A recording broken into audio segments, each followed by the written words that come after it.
आज हम आपको एक ऐसी सच्ची और इबरतनाक कहानी सुनाने जा रहे हैं जो आपको सिखाएगी कि अल्लाह पर तवक्कुल, भरोसा करने वाला कभी मायूस नहीं होता।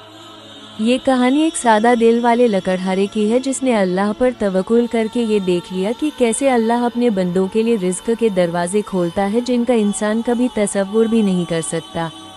आज की कहानी इसी यकीन और तवक्कुल की कहानी है। चलिए सुनते हैं।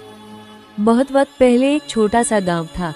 वहाँ एक नेक दिल और गरीब लकड़हारा अहमद अपनी बीवी फातिमा और 3 मासूम बच्चों के साथ रहता था। अहमद बहुत मेहनती इंसान था, मगर कभी हलाल से हटकर कोई रास्ता अख्तियार नहीं करता था। उसके दिल में हमेशा ये यकीन बसा रहता था, रिज़्क अल्लाह के हाथ में है, मैं तो कोशिश करूँगा, लेकिन देने वाला वही है। हर सुबह वो जंगल में जाता, पेड़ों की सूखी डालियाँ काटता, गट्ठर बांधता और शहर के बाजार में जाकर बेचता। जो थोड़ा बहुत मिलता उससे घर का गुजर बसर करता। बीवी भी सब्र करने वाली औरत थी, हमेशा कहती, हमारा सहारा अल्लाह है, कभी नाउम्मीद मत होना। एक साल ऐसा आया जब बारिशें कम हो गई, जंगल सूखने लगा, लकड़ियाँ कम मिलने लगी। इसी दौरान शहर में भी मंदी छा गई, लोग लकड़ियाँ खरीदना छोड़ने लगे। अहमद हर रोज लकड़ियाँ लेकर जाता मगर बेच नहीं पाता। घर में खाने के लाले पड़ने लगे, बच्चे भूख से रोते तो बीवी की आंखों में आंसू आ जाते। एक शाम बीवी ने कहा, अहमद कल बच्चों के लिए कुछ लेकर आना, चाहे जैसे भी, वो 2 दिन से भूखे हैं। अहमद के दिल पर जैसे बिजली गिर गई। वो बहुत परेशान हुआ मगर उसके दिल में अल्लाह की याद थी। उसने वुज़ू किया, 2 रकात नफल नमाज पढ़ी और रोते हुए दुआ करने लगा, या अल्लाह, तू ही मेरा रब है, तू ही रिज़्क देने वाला है। मैं बेबस हूँ, मजबूर हूँ, मेरे मासूम बच्चों को भूखा मत सुला। आज तेरे ही करम पर यकीन करके निकलूंगा। सुबह सवेरे बिस्मिल्लाह कहकर वो जंगल की तरफ निकला। उस दिन आसमान पर काले बादल छाए थे, हल्की बूंदाबांदी हो रही थी। जंगल में दाखिल होते वक्त उसके दिल में बस यही था, या अल्लाह, तू ही मददगार है। जंगल में वो बहुत देर तक भटकता रहा। सूखी लकड़ियाँ तो मिली नहीं। थक कर एक पेड़ के नीचे बैठ गया।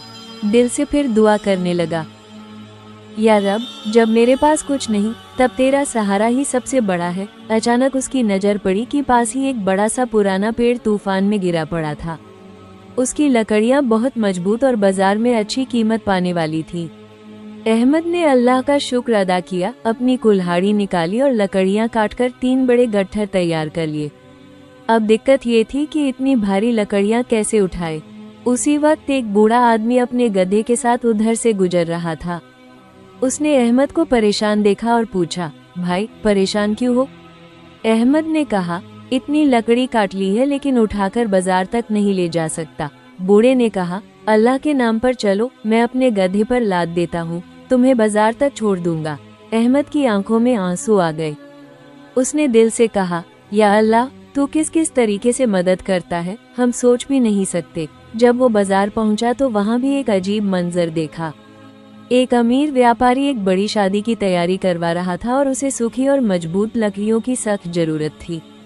वो बाजार में घूम रहा था मगर उसे वैसी लकड़ी नहीं मिल रही थी। जैसे ही अहमद अपनी लकड़ियां लेकर वहां पहुंचा, व्यापारी की नज़र उस पर पड़ी। उसने कहा, भाई मुझे सारी लकड़ियां चाहिए, जो कीमत मांगोगे दूंगा। अहमद हैरान हुआ। उसने जो कीमत सोची थी, व्यापारी ने उससे 2 गुना कीमत दे दी। इतनी रकम मिली कि अहमद ने उसी दिन के लिए खाना, अनाज, बच्चों के कपड़े और कुछ और ज़रूरत का सामान ले लिया। शाम को जब अहमद घर लौटा तो बीवी ने दरवाज़ा खोला। देखा कि अहमद के पास थैले भरे हुए थे। बीवी ने हैरान होकर पूछा, क्या हुआ, आज इतना सब कहाँ से आया?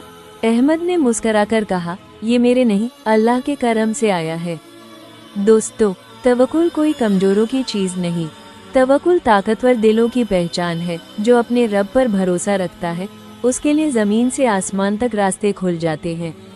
तो आइए हम भी अपने दिलों में ऐसा यकीन, ऐसा तवक्कुल पैदा करें कि मुश्किल से मुश्किल वक्त में भी ये कह सके, मेरे लिए अल्लाह ही काफ़ी है और वही बेहतरीन कारसाज है। अगर आपको ये कहानी पसंद आई हो तो दूसरों के साथ ज़रूर शेयर करें ताकि वो भी इस यकीन और उम्मीद से रोशन हो जाएं।